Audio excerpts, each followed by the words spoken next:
morning. Good morning, Rodney. So I got this monster on my head, and I'm gonna do a video with it. It's an insecurity of mine. I'll sit there and stare at it forever, so why not just put it on the internet? I want to talk about character defects. I've had a bunch of them come out of me over the last couple of days, and this isn't an amends video or any of that stuff. This is me, what I've processed over the last couple of days.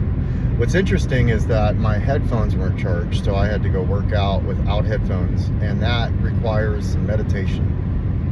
So I think I need to do that once a week. It really gave me the ability to,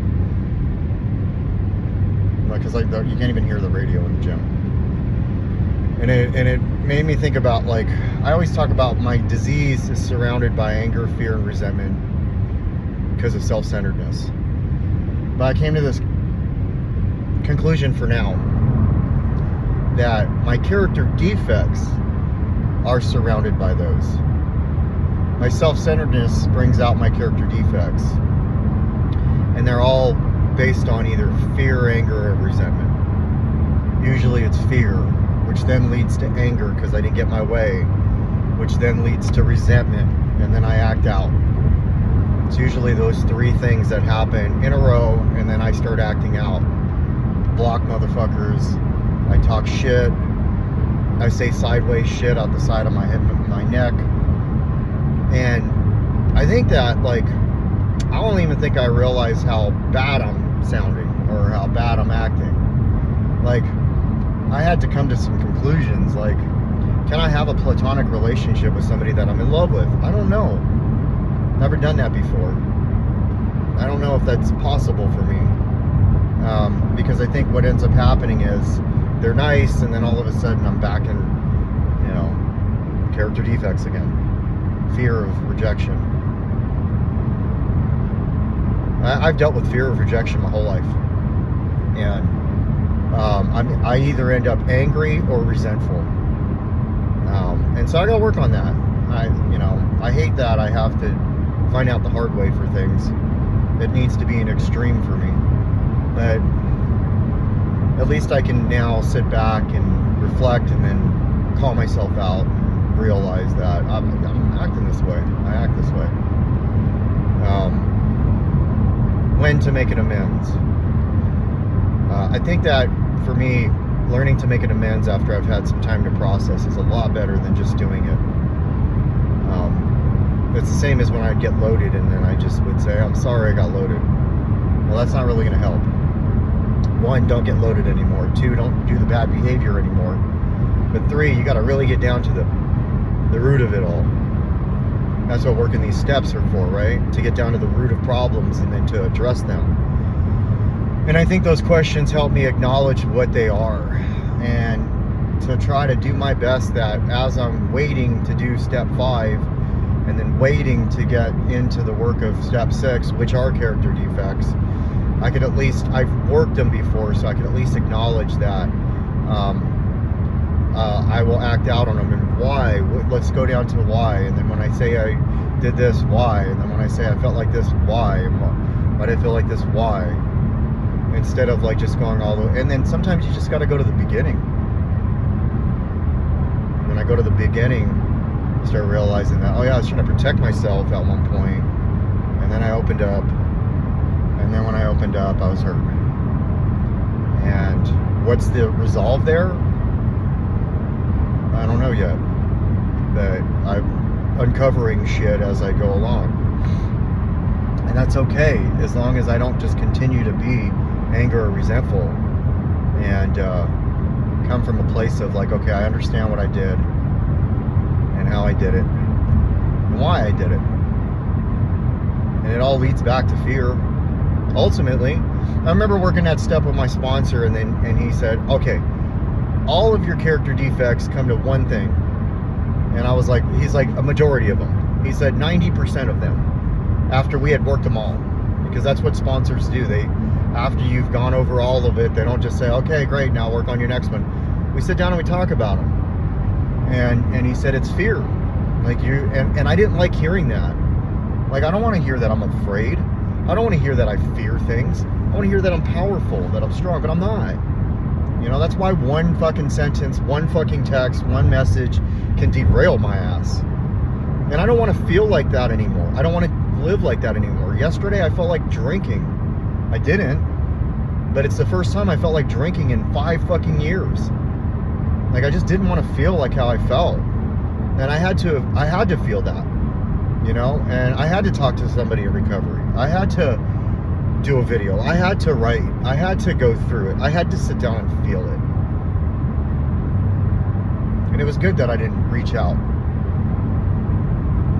because I'm not addressing what's going on with me if I do. I needed some time, and I'm still going to need some time to really address what's going on with me. But at least I can sit back and figure it out better than ever. And hopefully in the future, I can help prevent myself from doing things before it happens.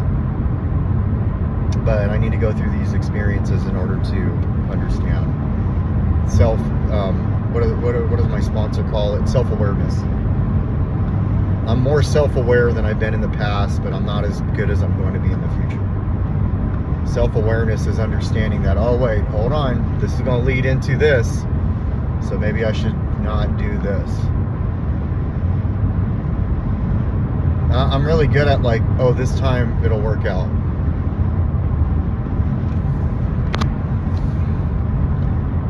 And so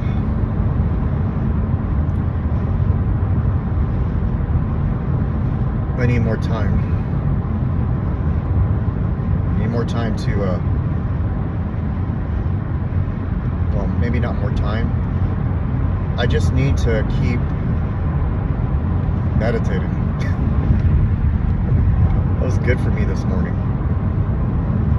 Even if I was there pulling weight and stuff, I was still meditating, still thinking. And I just kept asking myself, why? How come? Why? And then I would come up with something and I'd say, why? And I would come up with something again, why? My old manager used to do that. I used to fucking hate it. And now you realize why you did it. You just keep asking why until you don't have to ask why anymore. You've got the answer. And it came down to, like, I act out on character defects when I'm self-centered. I'm not always self-centered. I don't want to say that. Otherwise, then I'm just always selfish, and I'm not that either. So that's a cop-out to just say, well, I'm always self-centered, because I'm not. But when I'm dealing with fear, anger, or resentment, I get real self-centered. And when I get real self-centered, I start acting out a certain way. And do you want to act out that way anymore? No. All right. So what was this? Fear. Okay. Don't say it was anger, and don't say it was resentment. Say it was fear. Let's just own that. I was afraid.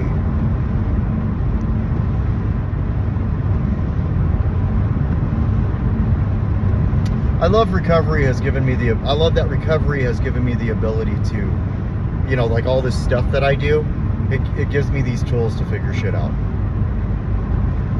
You know, fear of loss is really tough, man. It's really tough. We don't want to lose shit, do we? We don't want to. We want to own things as if we own anything. The only thing I really own is my thoughts, and then I need to own up to the way I speak. And maybe if I keep doing that, I'll stop doing it. But if I start living self-righteous, well then, is it God's will or is it mine?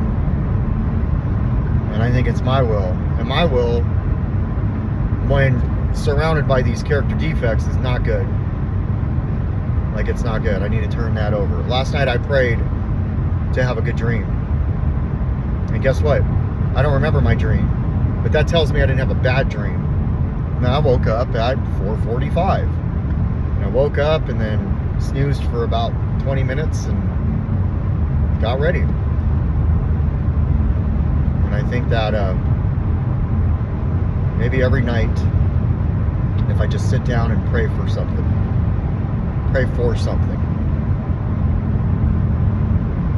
and I pray for others in the morning, maybe in the evening I'll pray for something positive, not fucking like, controlling, and see how that goes.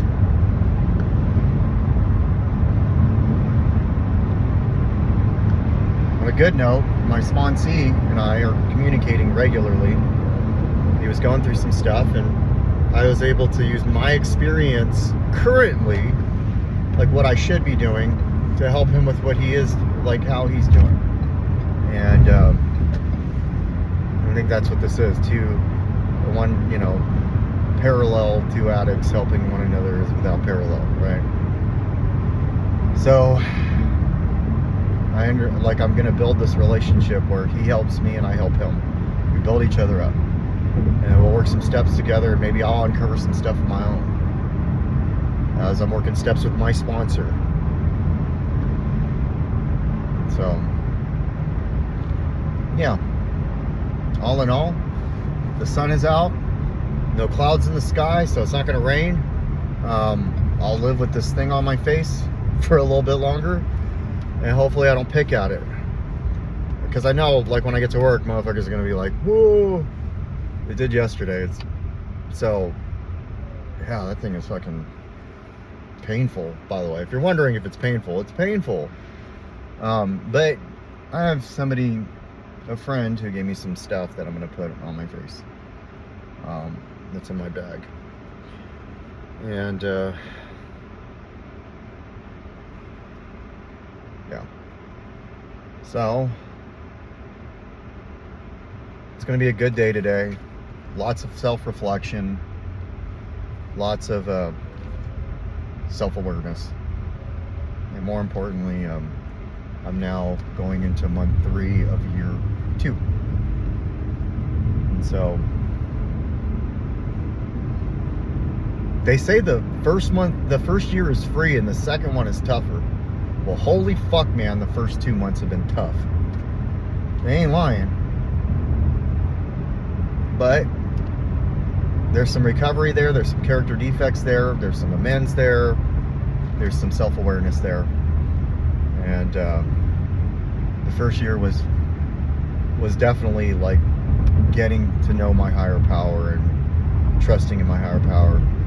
Now year 2 is getting to know myself and trusting in myself, and we'll just keep trucking away one day at a time, one bad decision at a time, one fucking bullshit thing at a time, and be grateful that I got to feel a certain way not too long ago, and I at least got to experience it. What did Roosevelt say? I would have rather felt love than to have never felt the wonderful, great experience that love has to offer ever. So, I would have rather felt it would have been better to love and lost love than to have never experienced the great, wonderful experience that love has to offer. So, being mad that like a season has passed is just like, well, I would have rather not. No, it was cool. It was nice, and I found a way to fuck it up. So hopefully next time I don't, and I find myself now I know what not to do. I hope. Maybe next time open up completely instead of being so afraid that you're going to get hurt, just so you can close off and push somebody away. And then when they do push away, you're finally like, okay, let's go ahead and do this. Like, too late. So now at least I know. Hard lesson to learn, isn't it? But nonetheless, a lesson learned.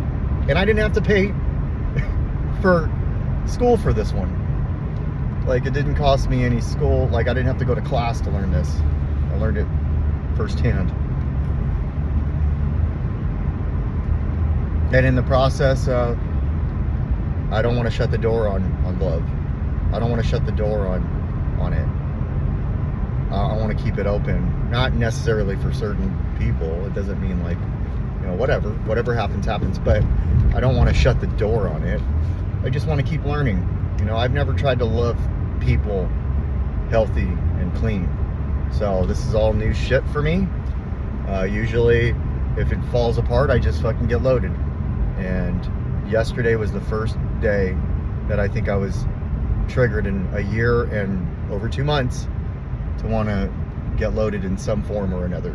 Maybe I didn't want to smoke bullshit, but I definitely thought a drink sounded good, and I'll call myself out there. I didn't. And then I shared with another addict that I felt like drinking, and but I wasn't like, I didn't have it, and I just shared that I felt that way. So that way I acknowledged it, because last time I did that, I just kept it in for about a year and then I got loaded. So I used the tools of recovery, and I feel good that I did that. You don't have to just share it with your sponsor. You can share it with anybody. Another recovering addict would be ideal. You do that, and then they tell you why it wouldn't be a good idea, and you tell them that I knew eventually I would crave. I just didn't know I'd crave alcohol, but that's okay. I'm an addict, and I was an alcoholic. I don't really talk about alcoholism that much. I talk about what my clean time is, but there was a time that all I did was drink. All I wanted to do was pick up and I would drink until I felt a certain way, and then when that didn't work, I would go to the harder shit. But drinking was always that catalyst. Smoking pot was always that catalyst. Drinking was definitely that catalyst. And I'm grateful that I felt that way, and then I'm grateful how I handled it. I handled it with grace, and I also handled it with using my program, the tools, the people. So I'm really grateful that somebody answered the phone when I reached out yesterday. And that's all I got. Have a good day.